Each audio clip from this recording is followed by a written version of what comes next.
Good afternoon, everybody, and welcome to the Day After Podcast and our new sub-show, LYNCHPIN, where, like two curious Cockney boys stumbling through the darkness of the basement of a distended carnival, we are watching every David Lynch film in chronological order. I'm here with Mike. Hi. And on this episode, we had the experience of sitting and watching 1980's The Elephant Man, directed by David Lynch. What'd you think? I got the cute feel. I'm okay. Okay. I ended the movie going, Johnny, David Lynch gave me the cute feelies. He's not supposed to give me the cute feelies. Who let him into the cute feelies? This is my bullshit alarms went off because I'm like, no, this movie doesn't get to have a happy ending.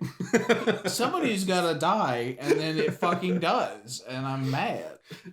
But can you imagine this? But movie? hey, he died doing what he loved, building a fort of pillows.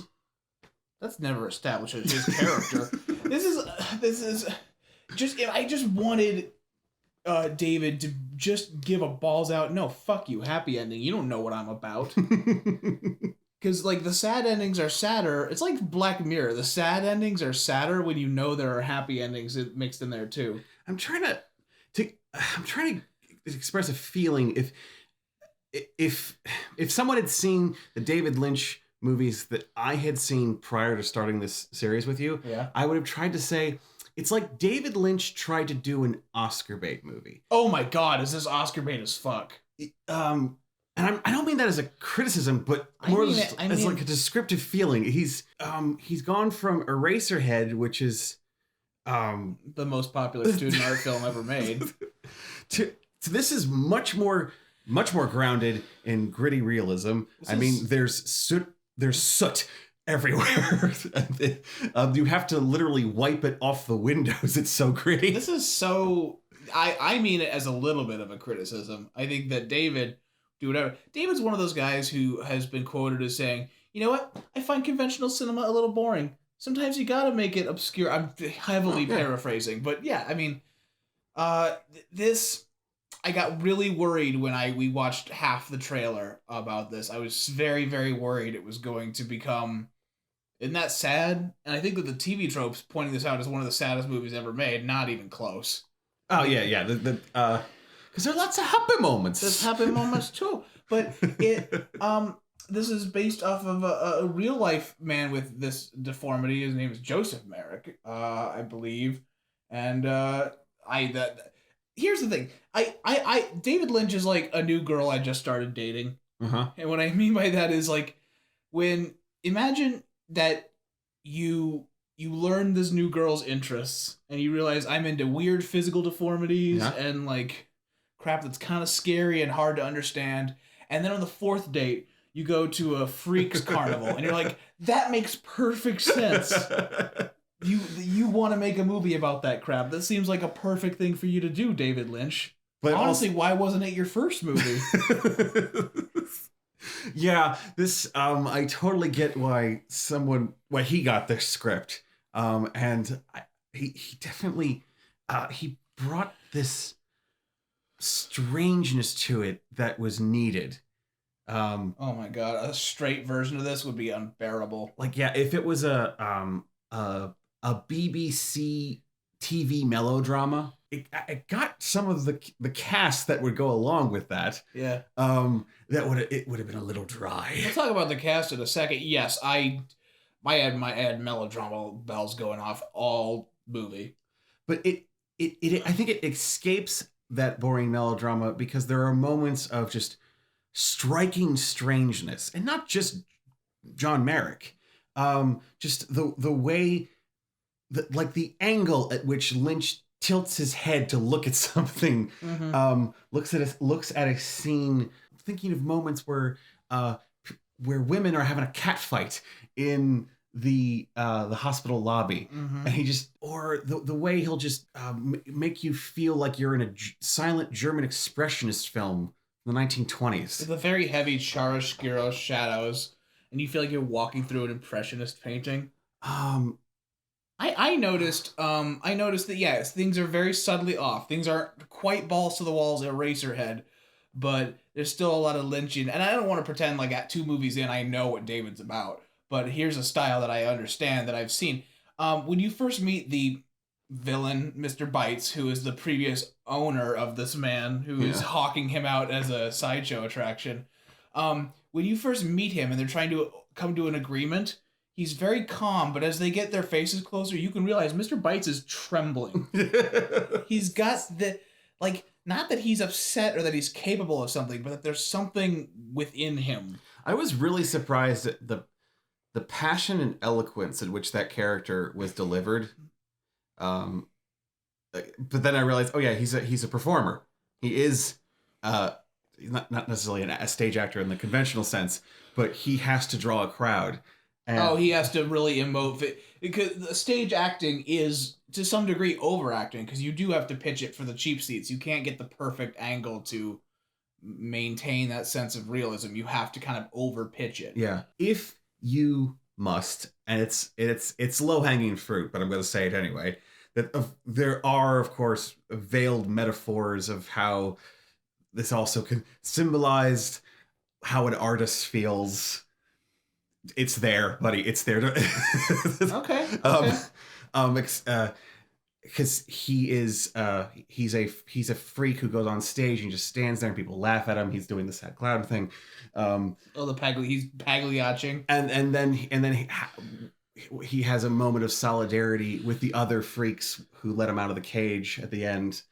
And his last, the moment where he feels the height of happiness is at the end, where he stands up and people applaud for him finally, and it's at a theater, and so yeah, there is this. Okay, maybe I'm a little jaded because I've seen the metaphor done so many times. This is coming out jaded, but go on. Yeah, I'm sounding jaded because I've seen it done so many times. Okay. The freak as symbolic representation of the artist. That's an interesting. I didn't even touch that. I'm really glad you brought that up. If there's, we talked in our Little Nightmares playthrough that I think that the television rots your brain thing has been done poorly so many times it needs to be put on a bus and taken away and never tried again. Yeah. Also, we may need to begin thinking about doing that to mankind is the real monster. Yeah. Which I think is when the movie is almost weakest. I was actually shocked that this movie has a soundbite that made my ears perk up. Like, I've heard that before, and it's when he's cornered in the urinal stalls and yelling, "I am not a monster. I am a human being." I didn't realize this was the movie that came from. I didn't realize this movie had a hold on the zeitgeist with the few phrases. There is this. The movie is going back and forth between how do I feel about other people, me artist freak thinking about the audience. Is the audience purely something that's using you? Okay, this is really. I understand that you've been over inundated with this idea, but now that you brought it up to me, I'm super fascinated. Please continue. Are you as alienated individual with some kind of talent, or it doesn't even have to be an artist, but just you know that you feel different. You're being exploited for your skill, and there's something that people look at you for. Are they using you, or do they genuinely admire you? And this movie goes back and forth with it, and even the characters that think that they care for him, the Anthony Hopkins doctor Treves, Treves. He starts to wonder, am I just using Joseph Merrick? Yeah, there's a little bit of a question there, but not in a heavy-handed way as humans are the real monsters. But I think that I want to know. Think on this, and then text me later, because I want to see if you've been inundated on that. Give me another couple examples now or later, because I that's a fascinating idea about the monster being a really thinly veiled metaphor for the artist. Or not just also the circus freak. Granted, I did actually. Again, I'm not trying to say I'm jaded.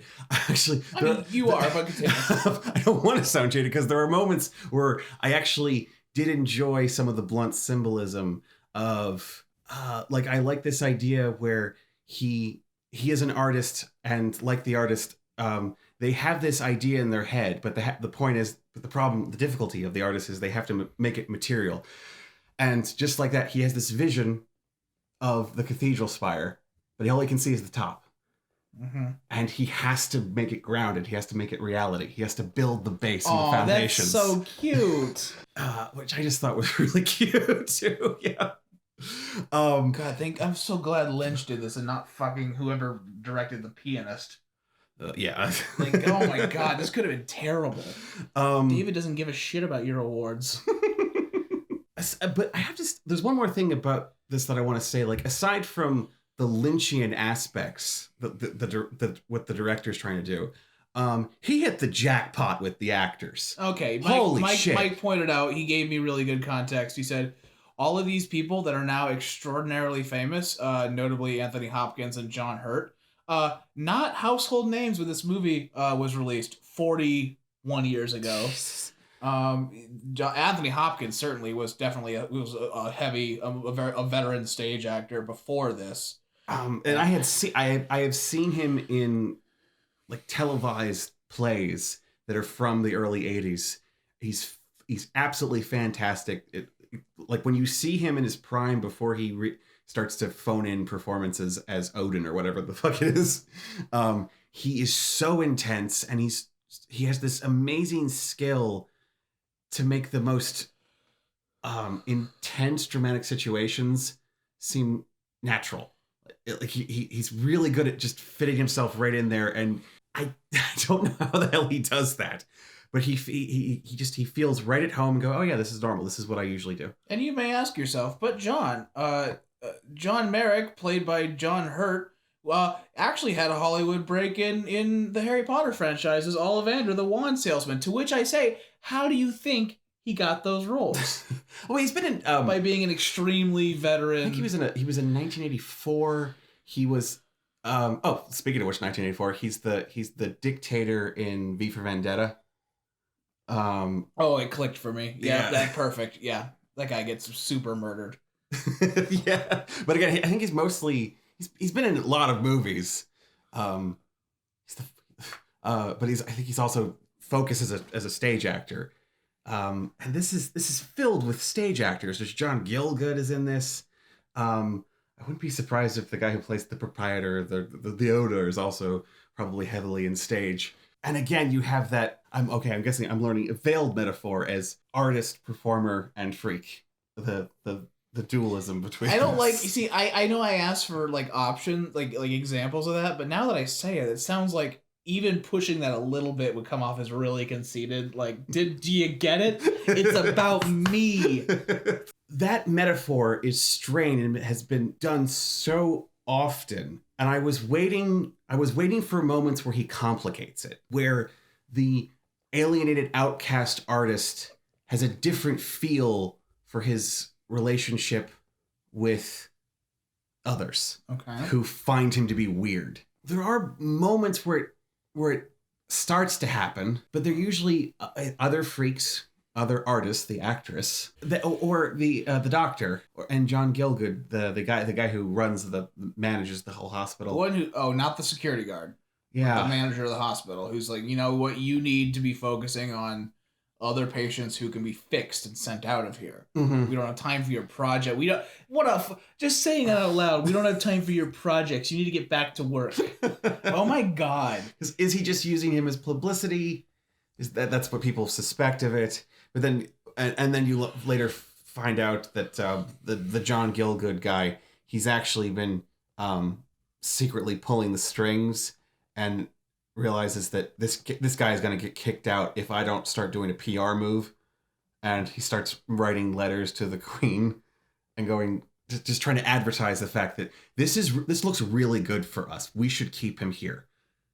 Okay. But he's not, but like, I think he's doing that. He may be doing that selfishly, but I think he realizes that if he doesn't do it, this guy's going to get kicked out on the streets. Okay. And then, but because he's the guy secretly, hawking him out at night for people to come in and look at him. Yeah, okay. It serves his interest, I guess. There was this insane asylum that let people in to look at the crazy people. Fuck off. Not you. Just that makes me upset that exists. Yeah, I think this is a little bit better because it was just a security guard that was making money under the side. Yeah.